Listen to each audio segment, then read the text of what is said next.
नमस्कार साथियों, योगा स्टडी मंच पे आपका स्वागत है। मैं मिथुन मीना आज आपके लिए लेकर आया हूँ बहुत ही महत्वपूर्ण टॉपिक से कुछ महत्वपूर्ण प्रश्न ऑब्जेक्टिव जो परीक्षाओं की दृष्टि से बहुत ही महत्वपूर्ण है। हमारा आज का टॉपिक है नियंत्रक एवं महालेखा परीक्षक CAG। इससे संबंधित कुछ ऑब्जेक्टिव क्वेश्चन है जिसकी हम यहाँ चर्चा करने वाले हैं। तो आइए इस वीडियो को शुरू करते हैं। पहला प्रश्न, भारत को नियंत्रक एवं महालेखा परीक्षक की व्यवस्था संविधान के किस भाग में की गई है? किस भाग में की गई है दोस्तों CAG की व्यवस्था भारतीय संविधान के? ऑप्शन ए, भाग 5 में इसकी व्यवस्था की गई है। अगला देखते हैं, भारतीय संविधान के किस अनुच्छेद के अंतर्गत भारत के नियंत्रक महालेखा परीक्षक पद की व्यवस्था की गई है?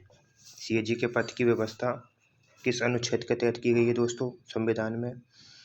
अनुच्छेद 148, ऑप्शन सी। ठीक है। अगला देखते हैं, भारत के नियंत्रक महालेखा परीक्षक की नियुक्ति किसके द्वारा की जाती है? तो किसके द्वारा की जाती है दोस्तों नियुक्ति? इसकी नियुक्ति की जाती है दोस्तों राष्ट्रपति के द्वारा। ऑप्शन ए, राष्ट्रपति के द्वारा CAG की नियुक्ति की जाती है। अगला देखते हैं, भारत के नियंत्रक महालेखा परीक्षक द्वारा संघीय लेखा संबंधी प्रतिवेदनों को सर्वप्रथम निम्न में से किसको प्रस्तुत किया जाता है? जो संघीय लेखा संबंधी प्रतिवेदन रहते हैं वो सर्वप्रथम किसको प्रस्तुत किए जाते हैं? तो दोस्तों ये प्रस्तुत किए जाते हैं लोक लेखा समिति के अध्यक्ष को। ऑप्शन ए, याद रखना, लोक लेखा समिति के अध्यक्ष को। अगला देखते हैं, भारत के नियंत्रक महालेखा परीक्षक किस रूप में कार्य करते हैं? तो किस रूप में कार्य करते हैं दोस्तों ये?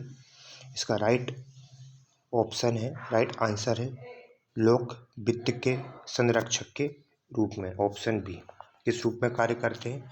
लोक वित्त के संरक्षक के रूप में। ठीक है। अगला देखते हैं, भारत के नियंत्रक महालेखा परीक्षक का कार्यकाल होता है, कितना वर्ष का कार्यकाल होता है दोस्तों इनका? ऑप्शन डी, 6 वर्ष का कार्यकाल होता है दोस्तों। ठीक है, 6 वर्ष का इनका कार्यकाल होता है। आगे देखते हैं, निम्नलिखित में से कौन संसद की लोकलेखा समिति की बैठकों में उपस्थित रहता है? कौन संसद की लोकलेखा समिति की बैठक होती है उनमें उपस्थित रहता है? तो निम्न में से कौन उपस्थित रहता है दोस्तों? ऑप्शन सी, भारत के नियंत्रक एवं महालेखा परीक्षक लोकलेखा समिति की बैठकों में उपस्थित रहते हैं। अगला देखते हैं, संविधान का कौन सा अनुच्छेद भारत के नियंत्रक एवं महालेखा परीक्षक के कर्तव्यों को निर्धारित करता है? यानी कार्यों का वर्णन है। कौन से अनुच्छेद में कार्यों का वर्णन है? तो कौन से अनुच्छेद में है दोस्तों कार्यों का वर्णन? अनुच्छेद 149, 149। ऑप्शन डी, 149 में CAG के कार्यों का वर्णन किया गया है।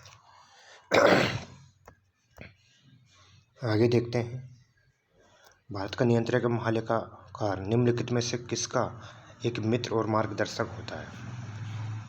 CAG किसका मित्र और मार्गदर्शक होता है? तो आइए देखते हैं ऑप्शनों को। इसका राइट ऑप्शन है लोकलेखा समिति का मित्र और मार्गदर्शक होता है। अगला देखते हैं, किस वर्ष नियंत्रक महालेखा परीक्षक को लेखांकन के कार्य से मुक्त कर दिया गया? ठीक है, किस वर्ष लेखांकन के कार्य से CAG को मुक्त कर दिया गया? तो इसका राइट ऑप्शन है दोस्तों ऑप्शन सी, 1976। 1976 के पहले ऑडिटिंग और लेखांकन दोनों कार्य, लेखा परीक्षण और लेखांकन दोनों कार्य CAG के द्वारा ही किए जाते थे, लेकिन 1976 में लेखांकन के कार्यों से CAG को मुक्त कर दिया गया। अब CAG के पास सिर्फ ऑडिटिंग के कार्य बचे हुए हैं। अगला देखते हैं, निम्न में से कौन सा कथन भारत के CAG नियंत्रक महालेखाकार परीक्षक के बारे में सही नहीं है? ठीक है दोस्तों, ये देखना सही नहीं है। तो कौन सा कथन सही नहीं है? देखते हैं, ये भारतीय लेखा और लेखा विभाग का मुखिया होता है। दोस्तों ये सही है। इसका नियंत्रण केवल केंद्र सरकार के स्तर पर होता है। इसका नियंत्रण केवल केंद्र सरकार के स्तर पर होता है। तो दोस्तों ये गलत है। राज्य और केंद्र दोनों स्तर पर इसका नियंत्रण होता है।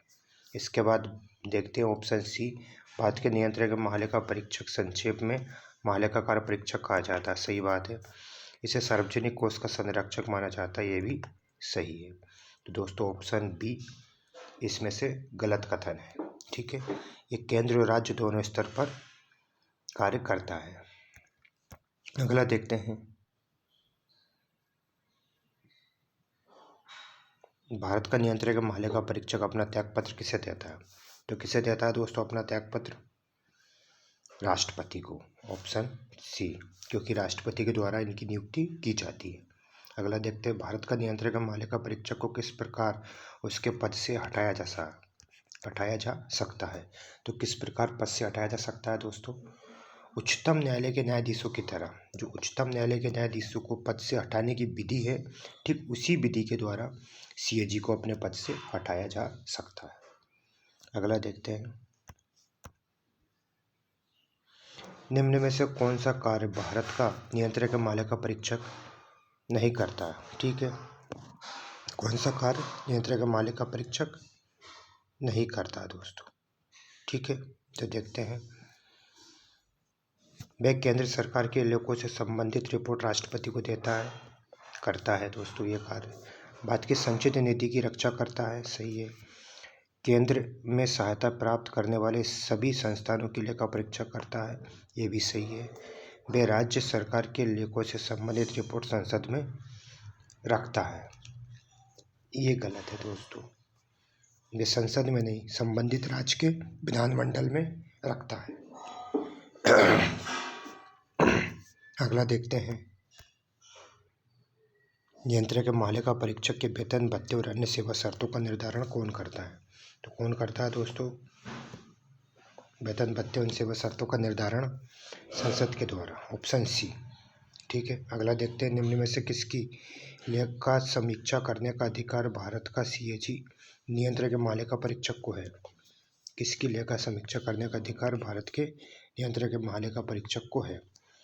तो देखते हैं, भारत की संचित निधि, इसकी लेखा परीक्षा करने का अधिकार है। राज्य की संचित निधि, इसकी भी लेखा परीक्षा करने का अधिकार है। प्रत्येक संघ शासित प्रदेश जहाँ विधानसभा हो, यहाँ की भी लेखा परीक्षा करने का अधिकार सीएजी के पास है। तो इसका राइट ऑप्शन होगा उपरोक्त सभी, डी।